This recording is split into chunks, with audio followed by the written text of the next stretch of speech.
Hello guys, welcome back to Fitness Guruji. Here is my second session about cardio used to your client. At first, you should be confirmed with your client resting heart rate. उसकी resting heart rate क्या है, आप यहाँ से ऐसे pulse से नाप के कर सकते हो, है ना। यहाँ पे आप रखोगे 10 सेकेंड के लिए, फिर जितनी वीट आएगी उसमें आप मल्टीप्लाई बाई 6 करोगे तो आपको रेस्टिंग हार्ट रेट आएगा। जब भी आपके पास कोई भी क्लाइंट आएगा आप उसका रेस्टिंग हार्ट रेट देखोगे। Cardio output is equal two stroke volume multiply by heart rate.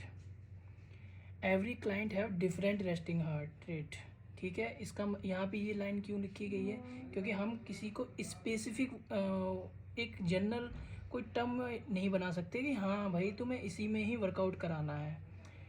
For reducing resting heart rate trainees work, मतलब रेस्टिंग, हम लोग कार्डियो में क्या करते हैं, रेस्टिंग हार्ट रेट को रिड्यूस करने की कोशिश करते हैं। और वो रेस्टिंग हार्ट रेट कब रिड्यूस होगी, जब हम कार्डियो एक्सरसाइज परफॉर्म करेंगे। जैसे हम आपको एग्जांपल देते हैं, जब हम कार्डियो एक्सरसाइज परफॉर्म करते हैं, पहले दिन आप देखोगे रेस्टिंग हार्ट रेट कुछ और था, जब आप उसी को एक हफ्ते बाद देखोगे तो रेस्टिंग हार्ट रेट आपको काफ़ी डिफरेंस देखने को मिलेगा।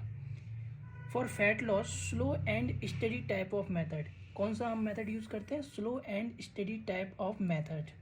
स्लो एंड स्टडी मेथड, इसमें हमको कितना बीपीएम रखना है, 130 to 140 और 45 to 50 मिनट तक हमको परफॉर्म करना है।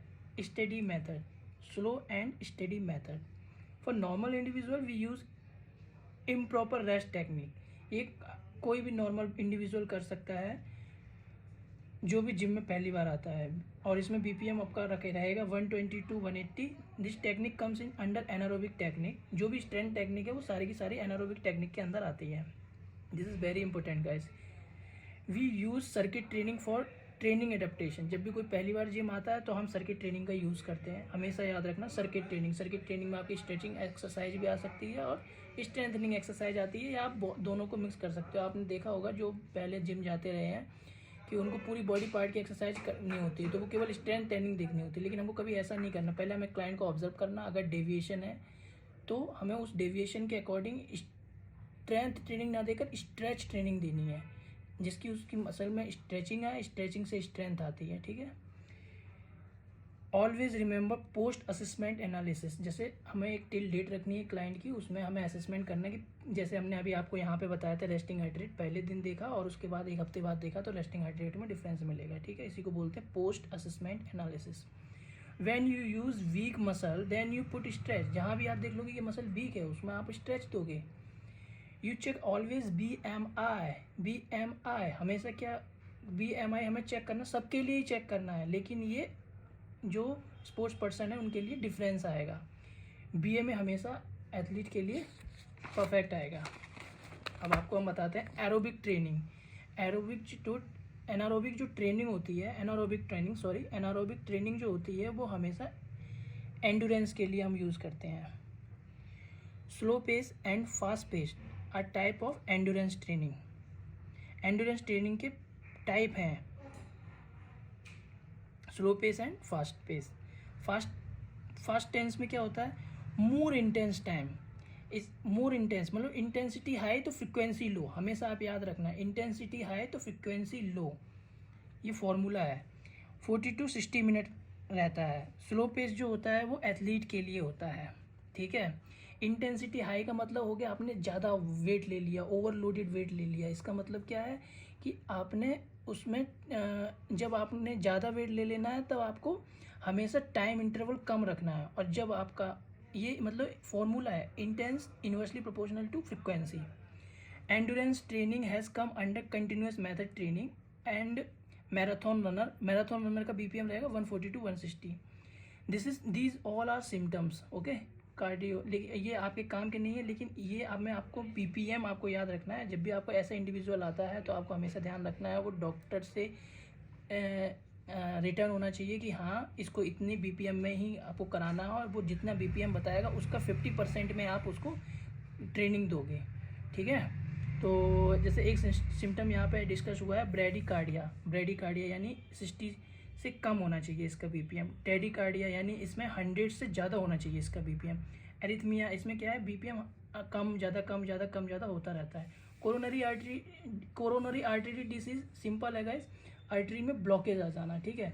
हम लोग क्यों कार्डियो करते हैं? हम लोग कार्डियो इसलिए करते हैं क्योंकि हमारे वेसल्स में डायलेशन होगा, ऑक्सीजन आएगा, न्यूट्रिशन हमारी बॉडी में आराम से पहुंचेगा। आपने पूछा था एक क्वेश्चन और स्टेरॉइड के बारे में। स्टेरॉइड क्या करता है? हमारे मसल्स की साइज़ को तो तब बढ़ाता है ना जब उसमें न्यूट्रिशन आता है, लेकिन उसमें न्यूट्रिशन आने के लिए क्या करता है? वो ऑर्गन का साइज़ बढ़ा देता है। ऑर्गन का जब साइज बढ़ जाता है तो उसका फंक्शन डिफरेंस हो जाता है, तो हम उस परफॉर्मेंस में हम नॉर्मली सर्वाइव नहीं कर सकते हैं ना।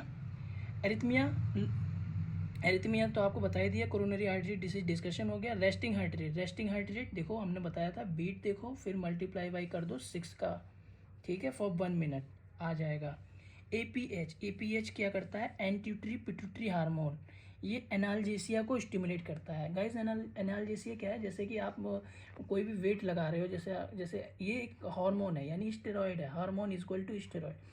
एंटीरियर पिट्यूटरी हार्मोन, एनाल्जेसिया, जैसे आपने बाइसेप कर्ल लगाया, बाइसेप कर्ल पे आपको पेन हो रहा है, आपको पता है पेन हो रहा है, लेकिन आप उसको झेल नहीं पा रहे हो और आपने इस इंजेक्शन को लगाया, तो आप उस पेन को देखोगे। देखने का मतलब आप समझ रहे हो, आप उस पेन पे रिएक्ट नहीं करोगे। जब आप रिएक्ट नहीं करोगे तो जाहिर सी बात है वहाँ मसल टूटेगी और मसल बनने लग जाएगी, और आपका हार्मोनल सिम्टम जो सिस्टम है वो डिफरेंस आ जाएगा उसमें, ठीक है। तो ये सब चीज़ों का ध्यान रखना होता है एनाबॉलिक वर्कशॉप के अंदर। अब कंटेंट जो आप वहाँ पे डिस्कस कर रहे थे वो यहाँ पे हैं टॉपिक, जैसे circuit training page number 92, level 4 जो आपको मैनुअल मिली है उसके अंदर है। Resting heart rate page number 100, manual मिली है level 4। Topic aerobic page number 103, level 4 manual मिला है। इंजरी अवॉइड, ठीक है, avoid injury page number 133, level 4। BT1 and BT2 talk test के बारे में आपने वहाँ पे डिस्कशन किया था, page number 92, certified fitness trainer manual, CFT manual के अंदर आपको मिलेगा। Stroke volume cardiac output heart rate page number 91, CFT manual. Submaximal test page number 101, CFT manual. Rating perceived exhaustion page number 102, अभी ये discuss नहीं किया लेकिन आप पढ़ सकते हो पेज नंबर 102 पे। Selected hormone page number 6, certified fitness trainer manual, this is very important guys, you go and check it out. About heart page number 1, CFT manual. BMI page number 39, level 4. Sport specific fitness page number 5, level 4. Vascular system page number 47, level 4. Aerobic exercise page number 52, CFT level 4, not a CFT manual. Cardio exercise and strengthening exercise page number 71 to 81, level 4. Overload principle page number 93, level 4. HIIT, high intensity interval training. This type of formula you can remember always, okay? Because they are getting help. Page number 95, level 4. Setting fitness goal page number 97, level 4. Setting goals of a trainee, level 4 book page number 104. Conducting fitness test page number 99, level 4. Body type, जैसे body type 130 to 150, level 4. Injuries page number 132, level 4. Avoid injury, A for avoid injury book है level 4 page number 133. Health and safety in fitness centre page number 152, level 4. Thank you very much guys for hearing me.